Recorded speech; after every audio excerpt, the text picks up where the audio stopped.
Hello and welcome to Andertons TV. My name is Jack Duxbury, he's Tay-Tay. And this is a follow-on lesson from the last one we did. Thanks so much for everyone who watched, and you're all really too kind. I don't know how this is taking, where we're going, what we're doing with these lessons, but there were some lovely people that said maybe you wanted some licks. And so I'm going to do three pretty accessible licks, I think, that can go with what we've learnt before. So here's a little example of it. Here we go. 3.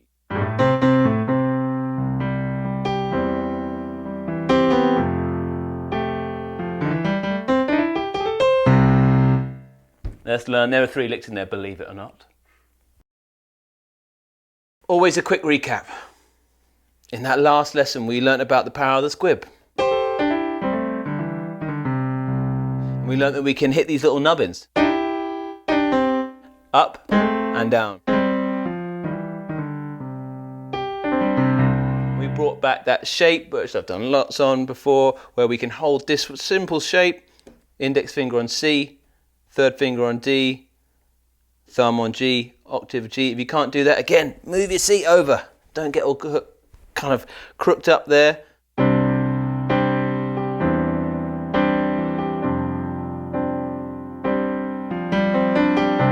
And we can just hold that and move our left hand around, and all these white notes work together. Anyway, so licks. I think of licks as things that stand out above the chords, above the melee. Like you're trying to be heard, and maybe it fits in between a vocal if you're trying to sing along, because this is beautiful to sing along to. Believe it or not. And so the first type of lick, when I was counting in there, 1, 2, 3.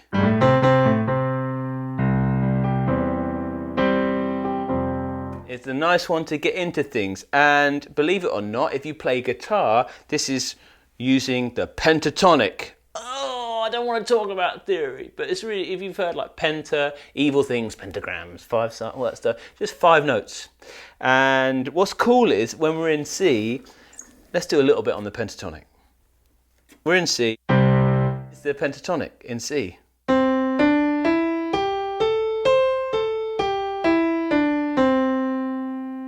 Which is, we can do it with one finger, C, D, E, G, A, and C.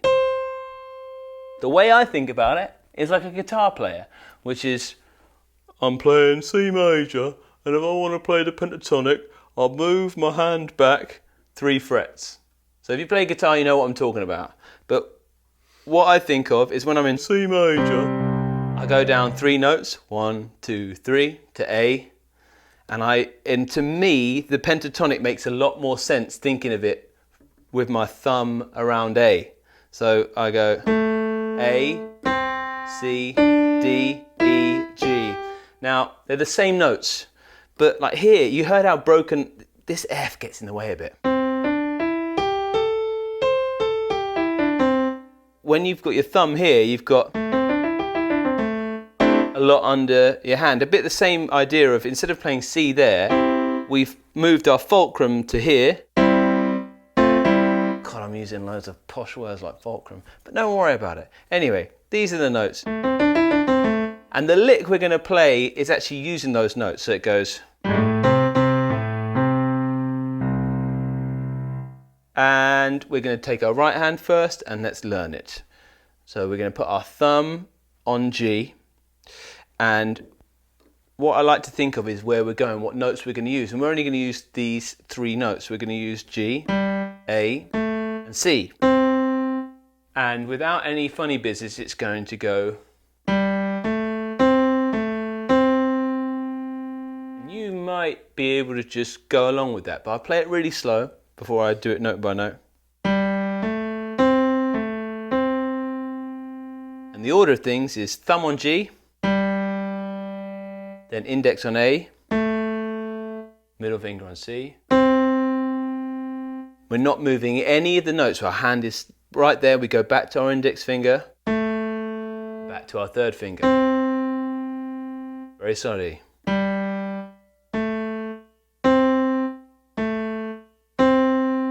Don't know why I got my hand like this, but I'm going to give you a high five anyway. Okay. And you heard there, I could play it all broken up. And that's got a flavour. I can smooth it out. That's called legato, where we make things a bit smoother. So you'll see that as I'm holding this G, I press down on the A before I've lifted up the G. Doesn't matter. Do whatever you want. Now the one little bit of sauce in there we want to do, because we've learnt it from our squibs, and we went. And see, we're in a squib position. Same notes as that secondary squib. If you think I'm a mentalist, watch the other video and I explain the squib. Got the G, and what I'm going to do is, when I go down to hit that A, I'm going to aim for this little nubbin on this black key, and I'm going to slide into the A. So here we go with the sliding. You could do it both times. I'll probably do it first. Or you can go the whole thing and roll it. There's a lot of variety here, but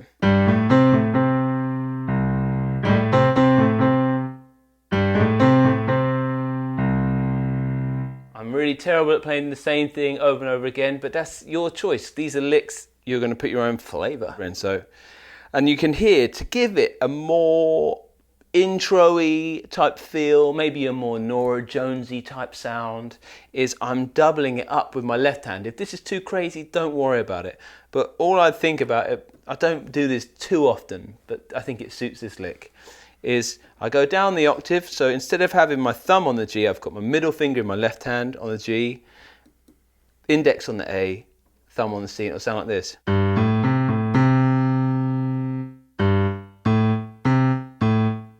I put them together, and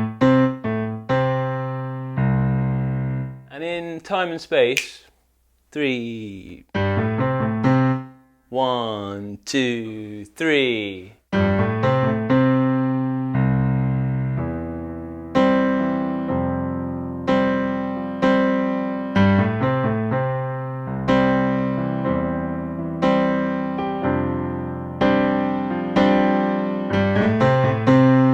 See with the squib?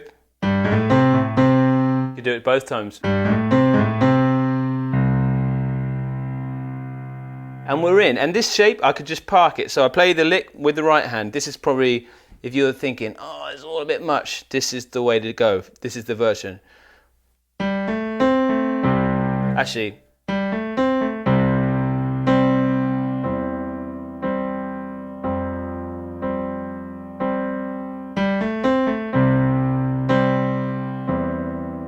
what I'm doing here, I love the sound of that, I do that a lot. I've basically sacked off the top half of that shape, because to get to that shape, it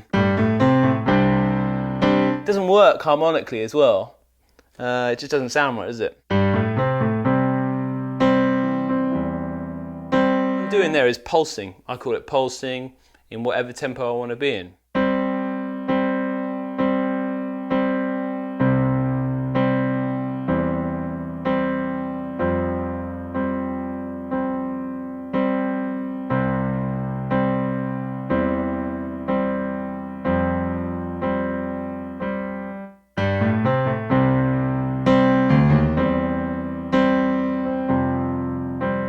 So there's a lick, and you can play that up here.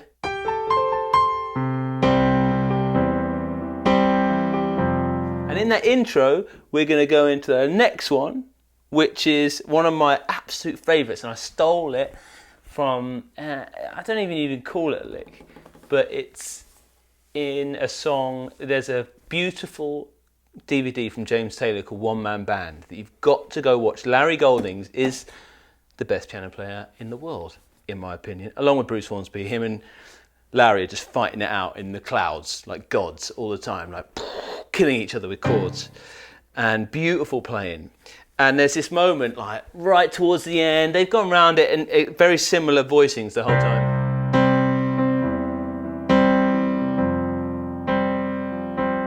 And Larry's like, I'm going to spice it up this time.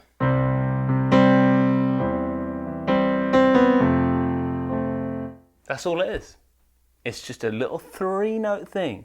And you don't need to know the note names or anything, but one of the first things I taught you was to go between C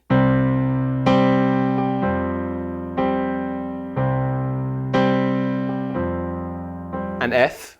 Really powerful. C, F and G, we're going around for the rest of our lives if you're playing piano, or those relationships. And we do our intro lick. 1, 2, 3.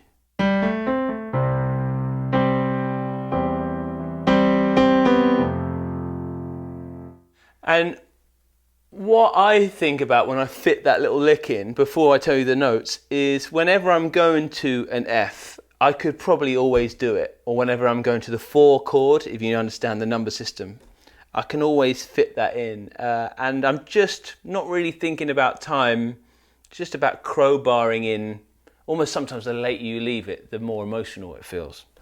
And the way I play those notes is it's just C, B, and then A. And there's a few ways you can do it. We can do it the simple version with our intro lick.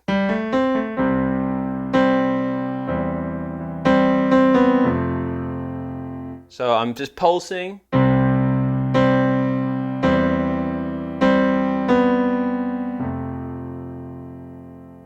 And that's all it is. Middle finger on C. They ring really nicely together as well. If you want to make it sound a bit posher and your hand's up in this voicing, and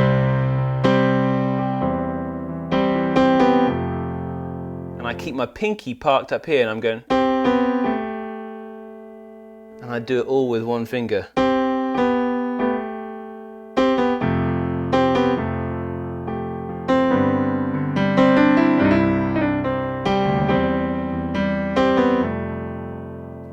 Hopefully that makes sense. I'm sorry if it's all over the place. I'm not used to teaching these licky things. Licky Martin. Right, Licky Mouse. We have done this one.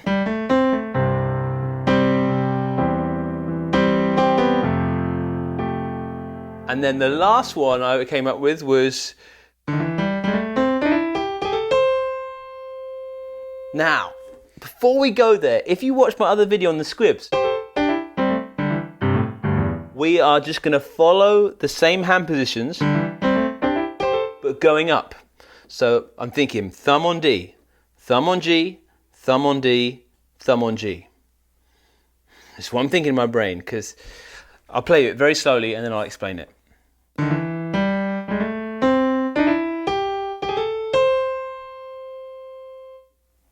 Again. Again.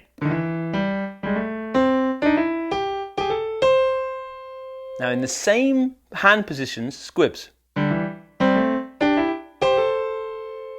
I'm thinking, when I'm playing this lick, I'm thinking about getting my hand in that position where I know that all these 3 fingers fit together nicely, and I'm going to press the D first with my thumb, and then I'm going to roll through the nub in here into the E. So, and it's, again, I'm dropping my thumb and this is coming just after it. That's how I think about playing.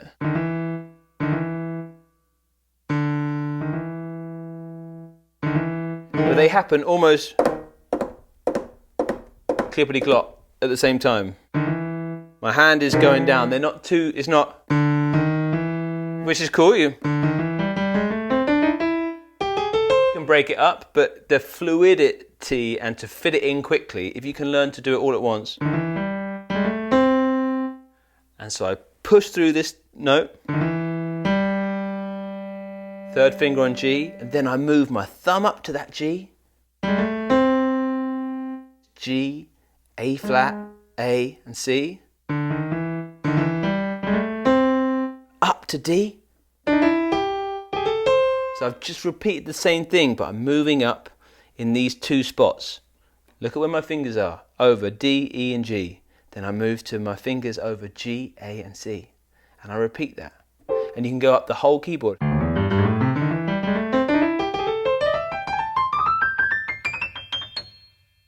It's a good way to practice, yeah.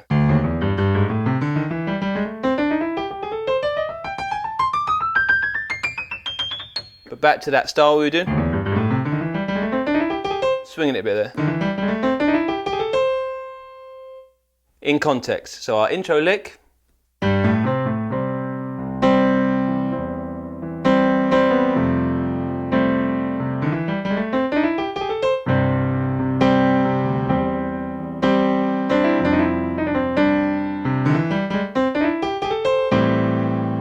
And all I'm doing there when I change the, go back to the same shape.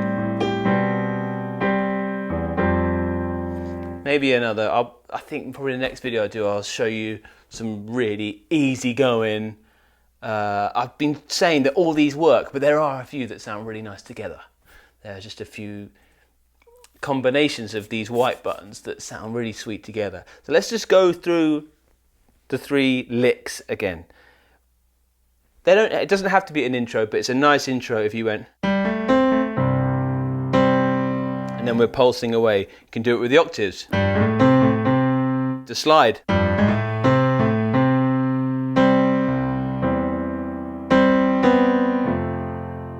And that walk down, you could do it with the octaves.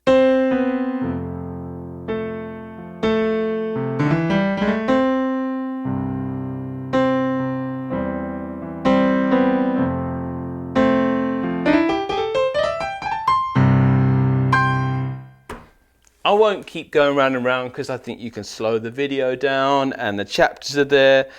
Hopefully they're 3 little things. In isolation. I'm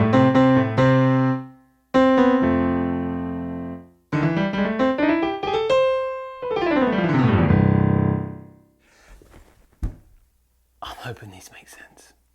I really appreciate everyone who's watching this stuff, and I'll read through it and do whatever you want me to do. Because I appreciate it. So much appreciation. I'm going to play you out in using these white notes, using those licks and all the lessons we've done so far. So I'll start with some squibbing.